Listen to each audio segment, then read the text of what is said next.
시청자 여러분 안녕하십니까? 김신철 변호사입니다. 오늘은 개인 파산의 개략적인 절차를 안내해 드릴 건데요.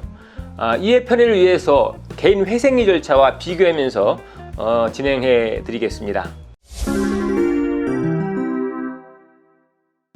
파산이란 채무자의 재산을 일거에 청산해서 채권자들에게 공평하게 분배하고 변제하지 못한 나머지 채무는 다 탕감을 받는 제도인데요.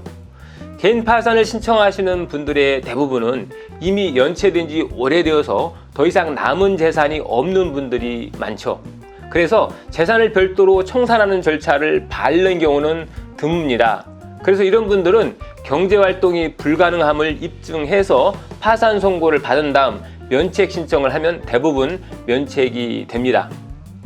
3년에서 5년 동안 일정한 기간 채무를 갚아 나가야 하는 개인회생과는 달리 이 파산 절차는 이 변제의 이행이 전혀 없이 곧바로 면책을 받게 되는 거죠.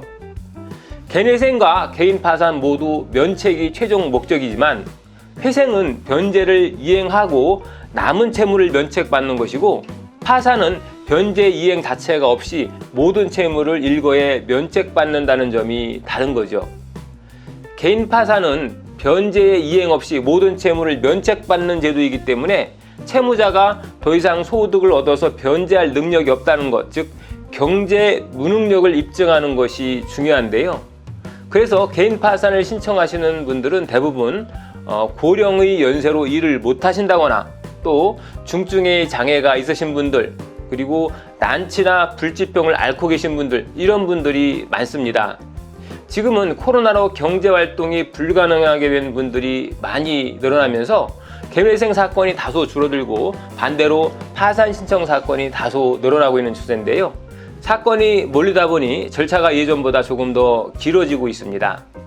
파산 선고는 채무자 회생 및 파산에 관한 법률 제305조 1항에 따라서 채무자가 지급할 수 없을 때 이때 선고됩니다. 이 지급할 수 없을 때란 채무를 일반적 계속적으로 변제할 수 없는 객관적 상태를 말하는데요.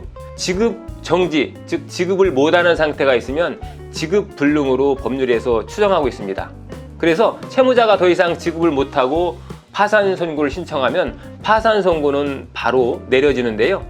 다만 면책은 얘기가 조금 다릅니다. 이 면책은 파산 관제인이 조사를 한 후에 비로소 이루어집니다. 개인 파산 신청이 있을 경우에 법원에서는 해당 사건을 서면으로 심사하고 보정명령이나 관제인 보수 관련한 예납명령을 내리고요. 보수료를 납부하면 법원은 파산 선고와 동시에 파산 관제인 선임을 하게 되는데 이 파산 관제인이 채무자의 재산을 조사, 처분하고 또 채권자에게 그 돈을 배당하는 그런 역할을 수행합니다. 쉽게 말해서 파산자의 재산을 회수해서 채권자들에게 공평하게 분배해주는 역할을 하는 거죠. 이외에도 채무자의 경제 무능력 상태가 사실인지를 확인하고 또 채무자가 면책받을 수 있는 요건을 갖췄는지 이러한 것들에 대해서 보고서를 작성해서 법원에 제출하는 역할도 합니다. 이 파산관제인은 보통 관할법원에서 지정한 변호사가 선임되는데요. 개인 파산을 신청하시면 거의 대부분 파산관제인이 선임되고 있습니다. 과거에는 파산 선고와 동시에 파산 절차를 즉시 종결하는 동시 폐지 사건이 많았었는데요. 요즘은 대부분 동시 폐지를 하지 않고 관제인이 선임된 후에 2시 폐지 절차로 사건이 진행되고 있습니다. 법원에서 파산 관제인을 선임하게 되면 채무자는 관제인 선임 비용을 납부해야 하는데요. 관제인 선임 비용은 사건마다 다르지만 보통 30에서 50만 원 수준입니다. 관제인이 선임되면 관제인은 채무자에 대한 조사를 시작하는데요. 보통은 법원이 보정명령과 같은 형태로 진술과 입증 서류를 요구하고 있습니다. 그러면 채무자는 관제인이 요구하는 서류를 준비하고 진술서와 함께 제출을 하면 됩니다. 그러면 관제인이 법원에서 채무자에 관한 보고서를 제출하고 법원에서는 이를 참조해서 면책 결정을 하는 거죠.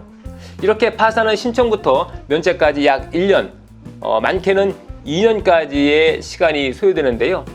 파산을 신청했다고 해서 무조건 다 면책까지 받을 수 있는 것은 아니고요. 면책이 불어지는 분들도 종종 있습니다. 면책 불허가 사유는 여러 가지가 있지만 실무에서 주로 문제가 되는 것은 채무자 회생 및 파산에 관한 법률 제559조 1항 4호에서 말하고 있는 신청이 성실하지 아니한 때입니다. 실무에서 보면 주로 관제인이 조사에 비협조적이거나 관제인이 요구하는 서류를 차일피일 미루는 경우 주로 면책이 불허가 될 수 있습니다. 그리고 편파 변제도 문제인데요.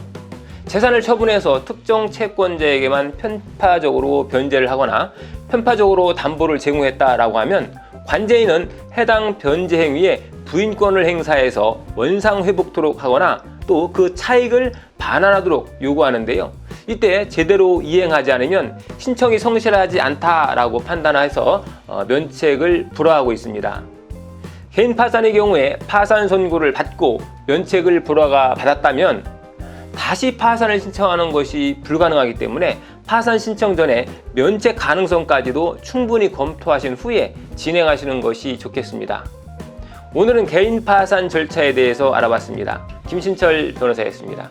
감사합니다.